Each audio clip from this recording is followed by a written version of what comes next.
Senior నాయకులు చరణ్ కౌశిక్ గారుతో పాటు professor Seshu sir కూడా మనతో పాటు జాయిన్ అయ్యారు. ముందుగా చరణ్ కౌశిక్ గారు నమస్తే. నమస్తే. తెలంగాణలో ఏ కాంగ్రెస్ నడుస్తోంది? రేవంత్ రెడ్డి కాంగ్రెసా, చంద్రబాబు నాయుడు కాంగ్రెసా, లేదంటే రాహుల్ గాంధీ కాంగ్రెసా అన్న ప్రశ్నకు సమాధానం ఏంది కాంగ్రెస్ పార్టీ నాయకులుగా? ఇక్కడ చంద్రబాబు నాయుడుకి ఏం సంబంధం? చంద్రబాబు నాయుడు గారు కాంగ్రెస్ ఎందుకు ఉంటది? రాహుల్ గాంధీ కాంగ్రెస్ ఉంటది, లేకపోతే రేవంత్ రెడ్డి గారి కాంగ్రెస్ ఉంటది. మరి ఎందుకు ఆంధ్ర పెట్టుబడిదారులు వస్తున్నారు, చంద్రబాబు నాయుడు మనుషులు వస్తున్నారు, టీడీపీ పెత్తనం నడుస్తుంది అని చెప్పేసి ఒక రాష్ట్ర శాసనసభ్యులు, ఒక నియోజకవర్గ శాసనసభ్యులు రాజగోపాల్ రెడ్డి అంటున్నారు. గతంలో జడ్చర్ల అనిరుద్ రెడ్డి కూడా తెలుగుదేశం పార్టీ వాళ్ళదే పెత్తనం నడుస్తుందని కామెంట్ చేశారు. సో ఏదో స్మెల్ ఏంది ఆయన మాట్లాడరు కదా?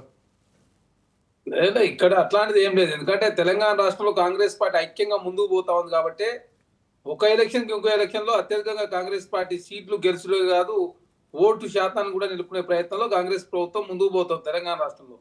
ఎందుకంటే ఎమ్మెల్యే ఎలక్షన్ లో 64, తర్వాత ఎంపీ ఎలక్షన్ లో 3 నుంచి 8, తర్వాత బై ఎలక్షన్ 2 ఉంటే 2 గెలిచినాం. అదే కాకుండా వరంగల్ గ్రాడ్యుయేట్ ఎలక్షన్ లో కాంగ్రెస్ పార్టీ గెలిచింది.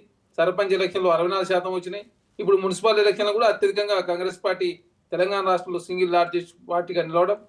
అదే కాక చాలా డెమోక్రటిక్ తెలంగాణ రాష్ట్రంలో ఎలక్షన్ జరుగుతూ ఉన్నాయి. దానిలో భాగంగా కాంగ్రెస్ పార్టీలో కొంత విస్తృత ప్రజాస్వామ్యం ఉంటుంది కాబట్టి కొంత మాట్లాడే వాళ్ళు కూడా కొంత ఎక్కువ మాట్లాడుతుండొచ్చు. అదంతా పెద్దగా సీరియస్ తీసుకోవాల్సిన అంశం ఏం కాదు. అంటే అదే కాకుండా మాట్లాడే వాళ్ళు మాట్లాడొచ్చు, విస్తృత ప్రజాస్వామ్యం, అంతర్గత ప్రజాస్వామ్యం ఎక్కువగా ఉంటుంది.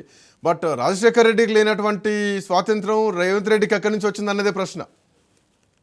అంటే ఉండదు కదా. రాజశేఖర రెడ్డి గారు ఆనాడు పరిస్థితులు వేరు, ఈనాడు పరిస్థితులు వేరు. ఆనాడు సెంటర్ లో కాంగ్రెస్ ప్రభుత్వాలు ఉన్నాయి. 2004-9లో సెంటర్ లో యూపీఏ గవర్నమెంట్ ఉన్నది. అదే కాకుండా ఇప్పుడు సెంటర్ లో యూపీఏ గవర్నమెంట్ లేదు. అదే కాకుండా అప్పటికిప్పుడే పరిస్థితి కూడా మారిన పరిస్థితి. ఎందుకంటే ఒకనాడు రాష్ట్రాల్లో లీడర్లు కాకుండా జాతీయ స్థాయిలో లీడర్ల పేర్లు చెప్పి ఓట్లు అడిగే పరిస్థితి ఉండే కాంగ్రెస్ పార్టీలో. ఈనాడు జాతీయ స్థాయిలో రాహుల్ గాంధీ గారి పేరు అడిగి ఎంపీ ఎలక్షన్లు అది వేరు, రాష్ట్రాల ఎలక్షన్లు వచ్చి ఖచ్చితంగా రాష్ట్రంలో ఉన్నటువంటి ముఖ్య నాయకులమే చాలా కీలకంగా మారబోతా ఉన్నారు. దానిలో భాగంగా ఒక్కొక్క రాష్ట్రానికి ఒక్కొక్క లీడర్ నాయకత్వంలో తెలంగాణ రాష్ట్రంలో కావచ్చు, కర్ణాటకలో సిద్ధరామయ్య గారి నేతృత్వం కావచ్చు, డికే శివకుమార్ గారు కావచ్చు, ఇక్కడ తెలంగాణ రాష్ట్రంలో కాంగ్రెస్ పార్టీ ముఖ్యమంత్రి, అదే కాకుండా పిసిసి మీరు అన్నట్టు డికే శివకుమార్ కానీ సిద్ధరామయ్య కానీ వాళ్ళు కూడా అనలేదు. సీట్ షేరింగ్ సంబంధించి ఎన్నికల టైంలో అంతర్గతంగా వాళ్ళు మాట్లాడుకున్నారు తప్ప కాంగ్రెస్ పార్టీ ఎక్కడ అఫీషియల్ చెప్పలేదు, సిద్ధరామయ్య చెప్పలేదు, డికే శివకుమార్ చెప్పలేదు. బట్ ఇక్కడ రేవంత్ రెడ్డి ఒక అడుగు ముందుకేసి నేనే 10 ఏళ్ళు ముఖ్యమంత్రి ఉంటా అంటున్నారు కదా. సో అక్కడ కూడా లేనటువంటి ఫ్రీడమ్ ఇక్కడ ఎట్లా వచ్చింది అన్నదే ప్రశ్న. ఇక్కడ ముఖ్యమంత్రి గారు తెలంగాణ రాష్ట్రంలో కాంగ్రెస్ పార్టీ చేసిన సంక్షేమ కార్యక్రమాలు కావచ్చు, తనే ముఖ్యమంత్రి ఉంటుంది కాబట్టి నేను మంచి పని చేసుకుంటూ పోతుంటే 10 సంవత్సరాల కాలం ఖచ్చితంగా ఉంటాం, కాంగ్రెస్ పార్టీ ఉంటే నేను కూడా ఉంటానని చెప్పేసి ముఖ్యమంత్రి గారు మాట్లాడారు. దాని తప్పే ఉన్నది. ముఖ్యమంత్రి ఆల్రెడీ రేవంత్ రెడ్డి గారు ఉన్నారు కాబట్టి తెలంగాణ రాష్ట్రంలో 10 సంవత్సరాల కాలం పాటు కాంగ్రెస్ ఉంటుంది. కాంగ్రెస్ పార్టీ 10 సంవత్సరాల్లో నేనే ముఖ్యమంత్రి ఉంటానని చెప్పేసి ముఖ్యమంత్రి గారు చాలా స్పష్టంగా మాట్లాడారు. కర్ణాటక సిచ్యువేషన్ వేరు, తెలంగాణ సిచ్యువేషన్ వేరు. కర్ణాటకలో ఉన్న పరిస్థితి వేరు, తెలంగాణ ఏ రాష్ట్రానికి ఆ రాష్ట్రానికి పరిస్థితులు వేరు ఉంటాయి. అదే కాకుండా జాతీయ స్థాయిలో రాహుల్ గాంధీ గారు ప్రధానమంత్రి చేయాలని చెప్పేసి ఏకైక లక్ష్యంతో రేవంత్ రెడ్డి గారు జాతీయ స్థాయి రాజకీయాలను కూడా ప్రభావితం చేసే ప్రయత్నం కూడా చేస్తా ఉన్నారు. రాహుల్ గాంధీని కూడా రేవంత్ రెడ్డి ప్రభావితం చేస్తున్నారు. అందుకే రాహుల్ గాంధీ కూడా ఏం చేయలేకపోతున్నారు. ఇట్లాంటి కామెంట్స్ చేస్తే రాష్ట్ర నాయకత్వం ఏం చేస్తోంది, మంత్రులు ఏం చేస్తున్నారు, పీసీసీ ఏం చేస్తుంది, క్రమశిక్షణ కమిటీ ఏం చేస్తున్నారు, వేరే లీడర్ల విషయంలో షోకాజ్ నోటీసులు ఇస్తే బట్ అదే సొంత పార్టీలో ఉండి పార్టీ లైన్ అతిక్రమించి నేనే ముఖ్యమంత్రిగా ఉంటానని మాట్లాడుతున్న ముఖ్యమంత్రి పైన ఎందుకు అధిష్టానం దీన్ని సీరియస్గా తీసుకోలేకపోతున్నారు? ఎందుకు అంటే రాజగోపాల్ రెడ్డి మాటల్లో ఆ పదవి రాలేదన్న కోపం కంటే కూడా సగటు కార్యకర్త తరపున ఆవేదన ఆయన మాటల్లో కనిపించింది. దీన్ని ఒప్పుకోవాల్సిందే కదా. ఇప్పుడు వారి రాజగోపాల్ రెడ్డి గారి వ్యక్తిగత అభిప్రాయం అది. ఇక్కడ ఏ నాయకుడు గాని, ఏ మంత్రి గాని, ఏ ఎమ్మెల్యే గాని తెలంగాణ రాష్ట్రంలో రేవంత్ రెడ్డి గారు ముఖ్యమంత్రి ఉండొద్దని చెప్పి ఎవరు కోరుకోవడం. తెలంగాణ రాష్ట్రంలో కాంగ్రెస్ పార్టీ పిసిసి అధ్యక్షుడిగా ఉండి తెలంగాణ కాంగ్రెస్ పార్టీ అధికారం తీసుకొచ్చింది రేవంత్ రెడ్డి గారు. అదే కాకుండా వారు ముఖ్యమంత్రి అయిన తర్వాతనే ఎంపీ ఎలక్షన్లు అయినాయి, వారు ముఖ్యమంత్రి అయిన తర్వాతనే అదేవిధంగా సర్పంచ్ ఎలక్షన్ అయినాయి, వారు ముఖ్యమంత్రి అయిన తర్వాతనే మున్సిపల్ ఎలక్షన్ అయినాయి. వారి ఆయనలో తెలంగాణ రాష్ట్రంలో అభివృద్ధి పదంలో ముందుకు పోతా ఉంది. అదే కాకుండా ఏదైతే కాంగ్రెస్ పార్టీ ఏదైతే ఇచ్చిన హామీలు కావచ్చు, అదే కాకుండా ఒక విజన్ తో ముందుకు పోతా ఉన్నారు కాబట్టి ఖచ్చితంగా ఎవరైనా కోరుకుంటారు 10 సంవత్సరాల కాలం పాటు నేనే ముఖ్యమంత్రి ఉంటే తప్పే ఉన్నది. ఒక వ్యక్తి ఎమ్మెల్యే అయినప్పుడు నేనే 20 సంవత్సరాల కాలం పాటు ఎమ్మెల్యే ఉండాలని చెప్పి కోరుకుంటారు. తనున్న పార్టీ నుంచి తనే 20 సంవత్సరాల కాలం పాటు ఉండాలని కోరుకున్నప్పుడు ఖచ్చితంగా ఎవరైనా కోరుకుంటారు. రాజగోపాల్ రెడ్డి గారు కూడా నాకు మంత్రి కావాలని చెప్పి కోరుకుందామండి. మంత్రి కావాలని కోరుకుందని చెప్పేసి అదేమన్నా చట్టవిరుద్ధం కాదు కదా. కాబట్టి ప్రజాస్వామ్యబద్ధంగా కాంగ్రెస్ పార్టీలో ఇవన్నీ కూడా నడుస్తూనే ఉంటాయి. బీఆర్ఎస్ పార్టీలో అట్లాంటి పరిస్థితి లేదు. అసలు రాజయ్య గారిని ఎందుకు తొలగించారో కూడా ఇప్పటివరకు చెప్పలే. ఎందుకు తొలగించారో ఉప ముఖ్యమంత్రి కారణం చెప్పంటే కారణం కూడా చెప్పకుండా తొలగించిన పరిస్థితి మనం చూస్తాం. అట్లాంటి పరిస్థితి కాంగ్రెస్ పార్టీలో ఉండదు. కాంగ్రెస్ పార్టీ విస్తృత ప్రజాస్వామ్యం అంటే ఏ వ్యక్తి అయినా కూడా ముఖ్యమంత్రి కావాలని చెప్పి కోరుకుంటారు, మంత్రులు కావాలని కోరుకుంటారు. 10 ఏళ్ళు కాంగ్రెస్ పార్టీ జెండా మోసిన కార్యకర్తల రెక్కల కష్టం మీద ఈరోజు రేవంత్ రెడ్డి సీఎం అయ్యారు. అట్లాంటి కాంగ్రెస్ పార్టీ నాయకులు కార్యకర్తలు కష్టాల్లో ఉన్నారు. ఆ కష్టానికి ఎగ్జాంపులే జీవన్ రెడ్డి కనిపిస్తున్నారు. సో నిఖార్సైన కాంగ్రెస్ పార్టీ నాయకులు కష్టాల్లో ఉన్నారు. భట్టి విక్రమార్క కూడా నేను వైఎస్ఆర్ ఫాలోవర్ని కాబట్టి నా మీద ఇట్లా కుట్రలు చేస్తున్నారు అన్న కామెంట్లు వీళ్ళే బయటకు వచ్చి చేస్తున్నారు. సో ఇవన్నీ ఎటు చూపిస్తున్నాయి అంటే రేవంత్ రెడ్డినే చూపిస్తున్నాయి. అయినా కానీ ఎందుకు రియాక్షన్ రావట్లేదు? సో ఒక ఒంటెత్తు పోకర్ నడుస్తుందా, ఒక రాచరిక పోకర్ నడుస్తుంది అనుకోవాలా వ్యవహార శైలిలో? సార్ ఇక్కడ దయచేసి ఇప్పుడు అస్సాం ముఖ్యమంత్రి హేమంత్ బిశ్వాల్ శర్మ గారు ఏమన్నా భారతీయ జనతా పార్టీలో పుట్టిన ఆయన లేకపోతే ఆర్ఎస్ఎస్ లో పనిచేసిందా?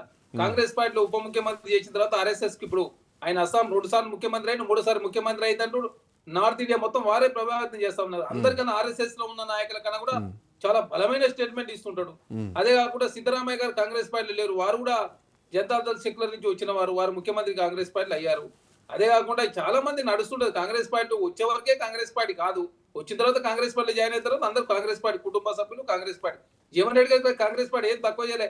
2018లో ఎమ్మెల్యే ఓడిపోతే అదేవిధంగా ఎమ్మెల్సీ ఇచ్చారు, తర్వాత 23లో ఎమ్మెల్యే ఇచ్చారు, తర్వాత ఓడిపోతే ఎంపీ ఇచ్చారు, తర్వాత మళ్ళీ ఎమ్మెల్సీ ఇస్తా అంటే గ్రాడ్యుయేట్ పోటీ చేయని అంటే నేను పోటీ చేయని అని చెప్పిన పరిస్థితి మనం చూసినాం.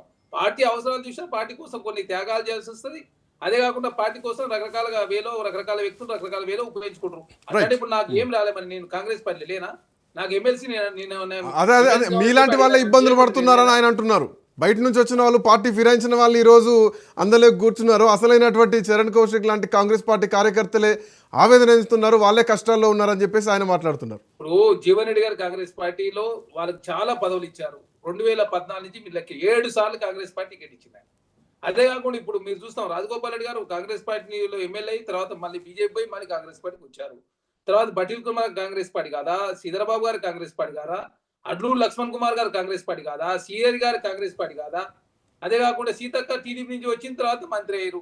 తర్వాత పొంగులేటి శ్రీనివాసరెడ్డి గారు బయట నుంచి వచ్చారు, మంత్రి అయ్యారు. ఇట్లా చాలా మంది ఉంటారు కదా. ఒక్కొక్క వెంకరెడ్డి గారు కాంగ్రెస్ పార్టీ కదా, ఉత్తమ్ కుమార్ రెడ్డి గారు ఫస్ట్ నుంచి కాంగ్రెస్ పార్టీ కదా. కాబట్టి కాంగ్రెస్ పార్టీలో ఉన్న వాళ్ళు కావచ్చు, బయట వాళ్ళు కావచ్చు. భారతీయ జనతా పార్టీ మీరు అక్కడ చూసుకుని 8 మందిలో 7 మంది బయట వాళ్ళే. 8 మంది ఎంపీలు ఉంటాయి, 7 మంది బయట వాళ్ళే. అక్కడ కూడా ప్రాబ్లం ఉంది కౌశిక్ గారు, అక్కడ కూడా ప్రాబ్లం ఉంది. కొత్త పాత ఆడ కూడా నడుస్తుంది. ఢిల్లీలో మీటింగ్ పెట్టిన వాళ్ళంతా కొత్త వాళ్ళు, ఉన్న వాళ్ళంతా పాత వాళ్ళు. ఈ కొత్త పాత సిద్ధాంతాలే బీజేపీని కూడా వెంటాడుతున్నాయి. ఇప్పుడు Bharatiya Janata party example BRS party కూడా మొత్తం బయట వాళ్ళే. ఏమన్నా BRS party but BRS party బయట నుంచి వచ్చినా గానీ ఒక లైన్ మీద నడిచారు. కేసీఆర్ అనేటువంటి వ్యక్తి గీత గీస్తే ఆ గీతలోనే నడిచారు తప్ప ఎవరు ఎక్కడ క్రమశిక్షణ తప్పలేదు. ఆ గీతలో నడిచింది కాబట్టి గీత క్లోజ్ అయిపోయింది. Congress party that is what అది కూడా ఒప్పుకుంటాను నేను. ఆ గీతను చెరిపేసింది ప్రజలు. మళ్ళీ 10 ఏళ్ళు నేనే ముఖ్యమంత్రి అంటే అది కూడా ప్రజల దృష్టిలో పెట్టుకొని మాట్లాడాలనేది నా వర్షం. కాంగ్రెస్ పార్టీ గుర్తు పెట్టుకోవాలి. కాంగ్రెస్ పార్టీ మేము మంచి చేస్తే ఉంటాం, మంచి చేయకపోతే ఉన్నాం. మాకు కూడా క్లారిటీ ఉంది. ఎప్పటికీ కాంగ్రెస్ పార్టీ లేదా అధికార పక్షం ప్రతిపక్షం లాంటివి ఉంటారు. మా పార్టీని ప్రశ్నించే వాళ్ళు ఉంటారు. అట్లాంటి కొన్ని సరిదిద్దుకునే అవకాశం ఉంటుంది. మేము కూడా భావిస్తూ వాళ్ళ మీద క్రమశిక్షణ చర్యలు ఎక్కడ తీసుకోరు. చూడండి, జీవన్ రెడ్డి గారు మాట్లాడినా, కోమరెడ్డి వెంకయ్య గారు మాట్లాడినా, అనిరుద్ధ్ రెడ్డి గారు మాట్లాడినా ఎక్కడ కూడా సోకాజ్ నోటు కూడా. ఎందుకంటే సరే వాళ్ళు మాట్లాడితే ఏదన్నా సరే అయితే అని చెప్పేసి భావిస్తారు. కాబట్టి అంతర్గత ప్రజాస్వామ్యం కాంగ్రెస్ పార్టీకి వారి జరుగుతూనే ఉంటాయి. అంటే షోకాజ్ నోటీస్ ఇవ్వాలంటే కూడా బలహీనతలు చూడాలేమో. తీన్మార్ మల్లన్న లాంటి వ్యక్తులకు షోకాజ్ నోటీసులు ఇచ్చినంత ఈజీగా రాజగోపాల్ రెడ్డికా జీవన్ రెడ్డికా ఇచ్చేటువంటి పరిస్థితులు లేవేమో కాంగ్రెస్ పార్టీలో. అది ఇప్పుడు తీన్మార్ మల్లన్న అంశం వేరు. మొత్తం టోటల్ ఎంటైర్ 90% లైన్ దాటిన పరిస్థితి. ఎప్పుడైతే 51% వరకు ఓకే, 51% 91% దాటింది కాబట్టి అది మొత్తం పార్టీకి ప్రమాదం అవుతుంది చెప్పేసి వారు సస్పెండ్ చేసిన పరిస్థితి. రైట్ పని చేయకుండా ఎమ్మెల్సీ ఇచ్చారు కదా. One second